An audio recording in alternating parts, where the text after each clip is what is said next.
Hey everybody, welcome to Storytime Sunday.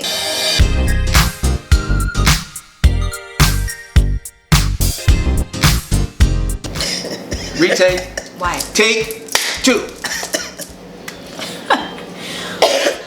Sorry, I have this cough. I'm sorry. What's up guys? Welcome back to my channel. My name is Shayla and I'm the creator of JunkDrawerMom. I believe that hiding is overrated, so on this channel we talk about everything motherhood from practical to personal. So if you're new here, consider subscribing before you go. So today is Storytime Sunday. I have my parents here with me. This is part 2. So make sure you go back and check out the other video where they each share a story. I didn't know it was going to turn into Shayla's a prodigy, but apparently that's what they believe. So okay, that's fine. So we're just gonna finish it up. My dad said he had another story to share, so. All right. So, picking, in order for you to understand this video, you have to watch part 1. So make sure you watch part 1. And shout out to hiding is overrated. Okay, story time. So Marcus is our oldest child, and you know, as you're raising a boy, you have to teach him a lot. We grew up in DC. I grew up in DC, and you know, we were what they call latchkey kids. So we would come home, my mom would make dinner for us. You know, we would have our own kid. You know, parents would be at work, and we did what we wanted to do, not what our parents wanted us to do. So anyway, I would go to the basketball court, and this story is about fighting. So we got into a fight. Yeah, it's basketball, and you know how guys are kind of territorial. So anyway, the guy hit me with the basketball, and so I hit him, then he hit me back, and then next thing you know, a full-fledged fight broke out, and I was punching the guy, I was beating him in his head, and all my friends said, hit him more, and I was banging his head, and said, you gonna stop, you gonna stop, you gonna stop? Yeah, but leave me alone, leave me alone. And all the guy's friends, the guy that I was beating up, all his friends was laughing at him. So I turned my back on this guy, and he turned around, he got up and he clubbed me right in the face from behind. And if you've ever been in a street fight, it's very tiring, okay? So I'm teaching my son, hey look, you don't ever want to start no fights, but if you get in a fight, you never turn your back, all right? As a matter of fact, not only do you don't turn your back, you just keep hitting them until somebody pulls you off of them. Let it be known that this channel does not condone violence. Right, but you have to protect yourself. That's the thing. You have to protect yourself. Defend yourself. So anyway, parenting moment. Marcus, he goes to school. He's in middle school. They're playing gym hockey on the basketball court.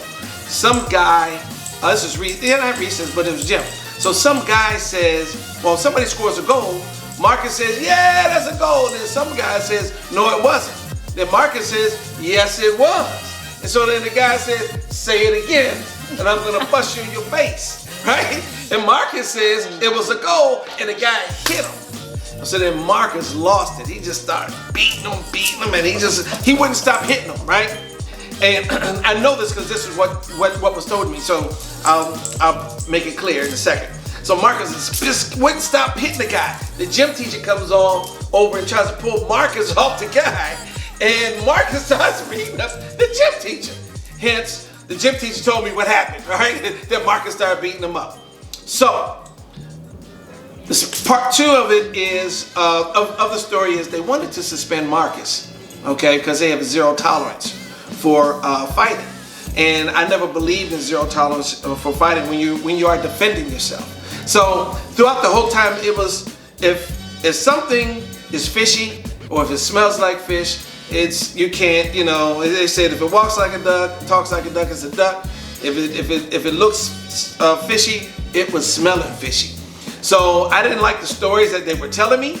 So what I did was I went up to the school and we had a conversation. No furniture was moving, but we had a conversation. And the more I interrogated them, the more of this conversation. Okay, all right.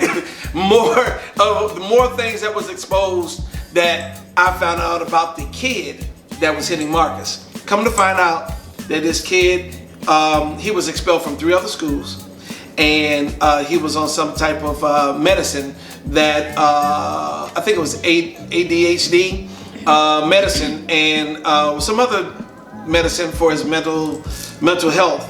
And so I thought that why would you put an unstable person in a stable environment and then blame my child?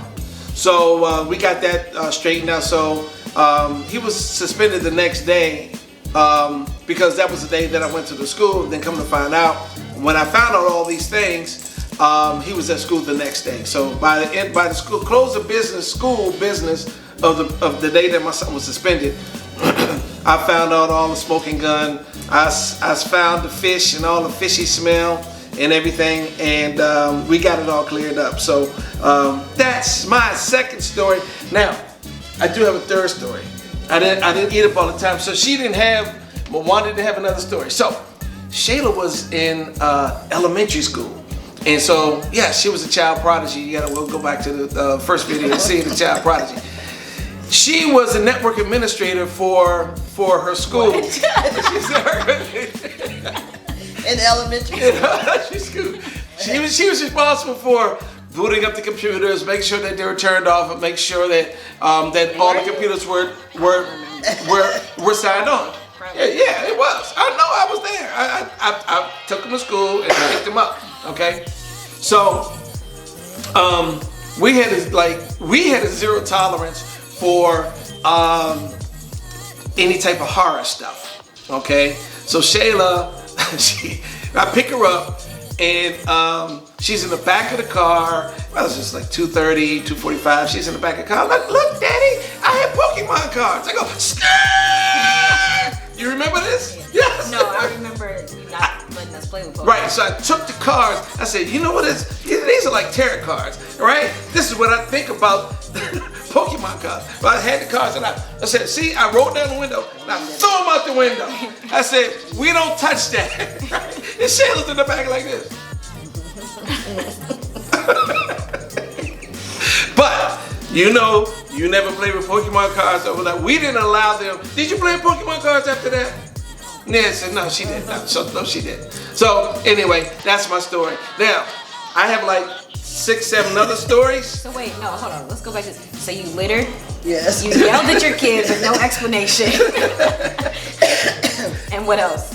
Committed violence against... Committed violence against a juvenile?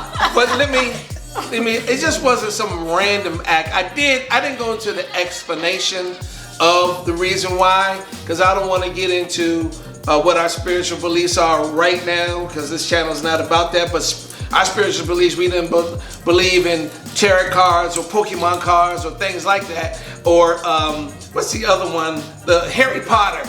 Harry Potter.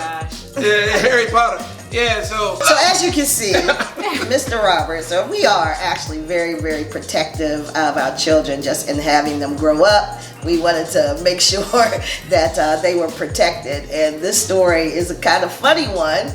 You know, we could probably sit here all day long and talk about, you know, just parenting. So again, they grew up in Maryland, and we didn't let our kids go off the block when they went outside to play. They had to stay in front of the house, etc. And so Shayla and Marcus had bicycles. Marcus was probably around the age of 12 or so, like that, and they had their bicycles. Not going off the block, 12. Right. They could go off the block at 12, but they could go outside and play. And Marcus had laid his bicycle down, and I might get some of the details mixed up, but just in summary, he had laid his bicycle down, and some grown person came and stole it. They saw the bike laying there, and I think it was in front of the house actually, and jumped on the bike and ran off. Marcus runs into the house crying, saying someone stole my bike. And you know, I know we talked about fighting, and now we're talking about somebody stealing. We did not live in a bad neighborhood. It was just, you know, this is over a course of 30 years, random acts. And Marcus runs in the house saying, somebody stole my bike, he's crying or whatever. So this one here, Mr. Roberts, with with his quick thinking, he grabs those little shovels you dig up in your flower garden. A spade. Yeah, he grabs a spade and then jumps on Shayla's bicycle. Now she was a little girl, so she's around age 10 or so, and so she has a little girl's bicycle. So he jumps on her bike with the spade, like the Wicked Witch of the West. like the Wicked Witch of the West, riding this little teeny bicycle to go and try to catch this person who he had no idea who it was and where they went or whatever, to try to get the bicycle back. Nonetheless, we never found it. I rode about 3 miles, couldn't find this guy. I was in all the alleys. We went through all the alleys and stuff. And what he was going to do with the spade, I don't know. How he was going to get away on the little girl's bicycle. It's a family channel, right? I don't know. But we never found the bicycle. And then later that year, Marcus's grandmother bought him a brand new bicycle because she had heard what happened. So it's not, just as parents, I think the moral of the story is you want to be protective and go through all costs to protect your children, to make sure that they're safe and make sure that they're happy.